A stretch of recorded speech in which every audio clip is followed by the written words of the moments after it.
দীর্ঘ এক যুগ পর আমার বাবার বাড়ি থেকে ফোন এলো আমার নাম্বারে। নাম্বারটা আমার ফোনে সেভ করা থাকা সত্ত্বেও সেই নাম্বারে কল দেওয়ার অধিকারটা অনেক আগেই হারিয়ে ফেলেছিলাম। ফোন আসা দেখে আমি আনন্দে চিৎকার করে আমার স্বামীকে ডাকলাম। আমার স্বামী এসে বলতেছে, কি হয়েছে, বাড়িতে ডাকাত পড়লো নাকি, এইভাবে চিৎকার করছো কেন?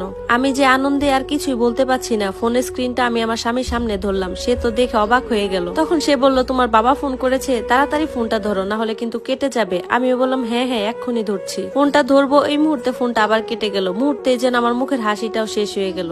এরপর কল ব্যাক করবো ভাবতে ভাবতে দেখি আবার ফোনটা বেজে উঠলো। আমি আর এক মুহূর্ত দেরি করলাম না, সাথে সাথে ফোনটা রিসিভ করে বললাম, হ্যালো বাবা। ও পাশ থেকে বাবা সেই চিরচেনা গম্ভীর কণ্ঠটা শোনা গেল। বাবা বলল, বিথি। আমি বললাম, হ্যাঁ বাবা, তুমি কেমন আছো? তখন বাবা বলতেছে, আমি কেমন আছি সেটা না হয় পরেই জানতে পারবে, তুমি কি একবার এই বাড়িতে আসতে পারবে? আমি বললাম, আমি আসবো। সে বলল, হ্যাঁ কালকে আসতে পারবে, তবে তুমি একাই আসবে। আমি তখন তাকে বললাম, ঠিক আছে বাবা, মা কেমন আছে? তখন বাবা কিছু না বলে ফোনটা কেটে দিল। তারপর আমি আমার স্বামীকে বললাম, বাবা কাল ওই বাড়িতে আমাকে যেতে বলেছে। তখন আমার স্বামী শুনে অবাক হয়ে বলতেছে, সত্যি? তাহলে এত বছর পর আমি আমার শ্বশুর বাড়িতে যেতে পারবো? আমাদের সন্তান এই প্রথম তার নানা বাড়িতে যাবে। তখন আমি একটু অস্বস্তি বোধ করে বললাম, না মানে আসলে বাবা আমাকে একাই যেতে বলেছে। এই কথাটা শোনা মাত্রই আমার স্বামীর মুখ যেন ফ্যাকাশে হয়ে গেল। একটু আশার প্রদীপ জ্বলতেই যেন জল জল করে নিভে গেল। এরপর আমার স্বামী বলল, আচ্ছা ঠিক আছে, সমস্যা নাই, এত বছর পর তোমাদের বাবা মেয়ের দেখা হবে, তোমরা কেঁদে কেঁদে হয়তো ভাসিয়ে দিবে, আর সেই দৃশ্যটা আমাদের বাবা আর ছেলের না দেখাটাই মনে হয় ভালো হবে। আমরা না হয় পরেই যাব। আমি তো বুঝতে পারলাম যে আমার স্বামী খুব কষ্ট পেয়েছে। এরপরের দিন সকাল 7টার সময় আমি চলে যাব। আমার ছেলে তখনও ঘুমিয়েছিল। ছেলের কপালে চুমু দিয়ে যখনই বের হতে যাব, পাশে দেখে আমার স্বামী দাঁড়িয়ে আছে। তখন সে বলতেছে, কান্না করতেছো কেন? আজকে তো তোমার সুখের দিন। দীর্ঘ 12 বছর পর তুমি তোমার বাবার বাড়ি যেতে পারছো, এর চাইতে সুখের আর কি হতে পারে? তখন আমি আমার স্বামীকে জড়িয়ে ধরে কান্না করতে করতে বললাম যে, তোমাদের দুজনকে রেখে যেতে আমার খুব কষ্ট হচ্ছে। তখন আমার স্বামী বলল, আরে বোকা, তুমি কান্না করছো কেন? আর এতে কষ্ট পাওয়ার কি আছে? তুমি তো তোমার আপনজনদের কাছেই যাচ্ছ। আমার স্বামী আমাকে একটা গাড়িতে উঠিয়ে দিল। এরপর আমি আমার সেই চিরচেনা বাড়িটার সামনে দাঁড়িয়ে আছি, যেই বাড়িতে আমার জীবনের প্রায় 17টা বছর কেটেছে। আর সেই বাড়িটা মনে হচ্ছে আগের মতো একই আছে। আমার স্বামীর সাথে পালিয়ে যাওয়ার অপরাধে আমার মা বাবা আমার সাথে সম্পর্ক ছিন্ন করে দেয়। এরপর একবার এসেছিলাম, কিন্তু আমার বাবা আমাকে বলেছিল, তুমি যদি কখনো এই বাড়িতে আসো তাহলে আমার মরা মুখ দেখবে। কিন্তু আজ তো বাবা আমাকে নিজে ডেকেছে, তার মানে ওই অভিশাপ আর কাজে লাগবে না।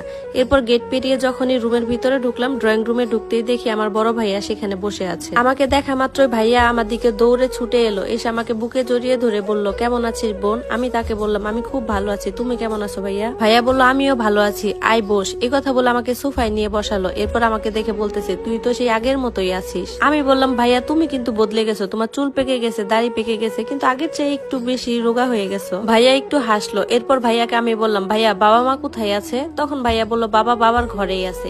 আমি তাকে বললাম, আচ্ছা ঠিক আছে, আমি তাহলে বাবার সাথে দেখা করে আসি। এই বলে যেই আমি বাবার রুমে যাওয়ার জন্য উঠে দাঁড়ালাম, ভাইয়া তখন আমার হাত ধরে বলল, বোন তুই এখন যাস না, বাবা যেতে নিষেধ করেছে, যখন কাজ শুরু হবে তখন তোকে ডাকবে। আমি অবাক হয়ে ভাইয়াকে বললাম, কাজ মানে? কিসের কাজ? তখন ভাইয়া বলল, সময় হলে সব জানতে পারবি, তুই আপাতত এখানে বস।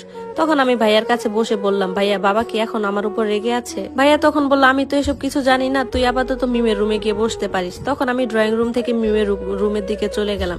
যেই আমি ওর রুমের কাছে গেলাম, সে আমাকে দেখে দৌড়ে এসে আমাকে জড়িয়ে ধরে কান্না শুরু করলো। আমিও আবেগপ্রবণ হয়ে গেলাম, কারণ আমি আমার এই ছোট বোনকে প্রায় 12 বছর পর দেখছি। তখন সে আমাকে কান্না করতে করতে বলল যে, আপু তুমি এতদিন এই বাড়িতে আসোনি কেন? তুমি কি কারোর কাছে খবর পাওনি যে আমাদের মা আর বেঁচে নেই? এই কথা শোনা মাত্র আমি তাকে বললাম, এসব কি বলিস তুই? আমাদের মা মারা গেছে? তখন মিম বলল, কেন তুমি খবর পাওনি?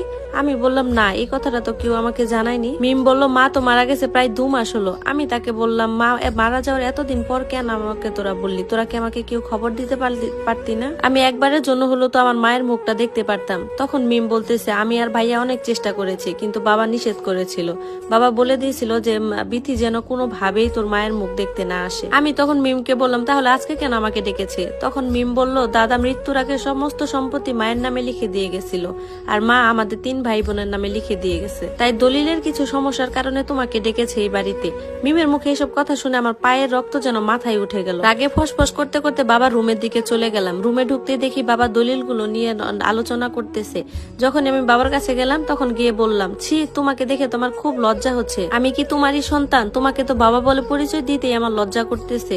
তখন বাবা দাঁড়িয়ে উঠে আমাকে বলতেছে, তোকে না এই রুমে আসতে আমি নিষেধ করেছি? আমি তখন বাবাকে বললাম, তোমার এই রুমে কেন? আমি আর এই বাড়িতেই কখনো আসবো না। আমার মা মারা গেছে, কিন্তু তুমি সেই খবরটা আমাকে দিতে দাওনি, আর এখন এই সম্পত্তির কাজের জন্য তুমি আমাকে ডেকেছো। তখন বাবা বললো এই দলিলে তোর 3টা সাইন লাগবে। আমি বললাম কেন? তখন বাবা বললো কেনটা না জানলেও চলবে তোর। আমি তখন তাকে বললাম আমি তো কোনোভাবে এই দলিলে সাইন করব না।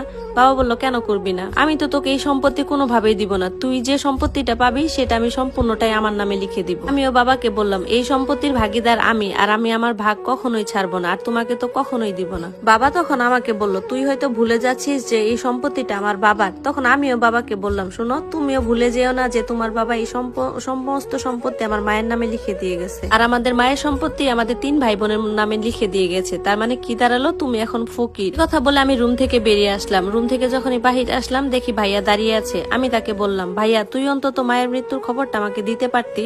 তখন ভাইয়া মাথা নিচু করে বলল আমার হাত পা বাঁধারে বোন, আমার কিচ্ছু করার ছিল না। ছোটবেলা থেকে দেখতাম যে বাবা জোয়ার আসর করতো আর টাকার জন্য মাকে মারধর করতো, আর এই জন্যই বাধ্য হয়ে দাদার যত সম্পত্তি আছে সব আমার মায়ের নামে লিখে দিয়ে গেছিল। আর এই সম্পত্তি যদি আব্বুর নামে লিখে দিয়ে যেত তাহলে এতদিন সব টাকা ওই জুয়ার পেটেই চলে যেত।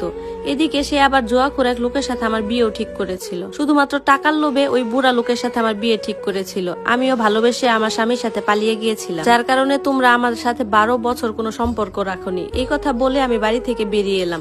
বাড়ি থেকে যখনই বের হয়ে এলাম গেটে দেখে আমার স্বামী আর আমার ছেলে দাঁড়িয়ে আছে। ছেলেটা আমাকে দেখে দৌড়ে এসে আমাকে জড়িয়ে ধরে বলল আম্মু আমি বাবাকে নিয়ে অনেক তাড়াতাড়ি চলে এসেছি। আমার কেন জানি না মনে হচ্ছিল যে নানা আর নানু আমাকে দেখার জন্য অনেক আকুল হয়ে আছে। তুমি ফোন করে বলার আগে আমরা চলে এসেছি। তখন সে আরো বলতেছে নানা নানুকে আমাদেরকে আসতে বলেছে। আমার ছেলের মুখে এসব কথা শুনে আমি আমার চোখের জল লুকানোর চেষ্টা করলাম। তখন তার কপালে একটা চুমু দিয়ে বললাম আব্বু আজকে তো তোমার নানু বাসায় নেই, আমরা অন্যদিন আসবো, চলো আমরা একটু বাসায় যাই। এরপর আমি আমার স্বামীর দিকে তাকিয়ে বললাম চলো একটু কবরস্থানের দিকে যাব। তখন আমার স্বামী বলল বিথি আমি সবকিছুই জানতে পেরে গেছি, তুমি কি আমাকে নিয়ে সন্তুষ্ট না? আমি তাকে বললাম এ কথা কেন বলছো?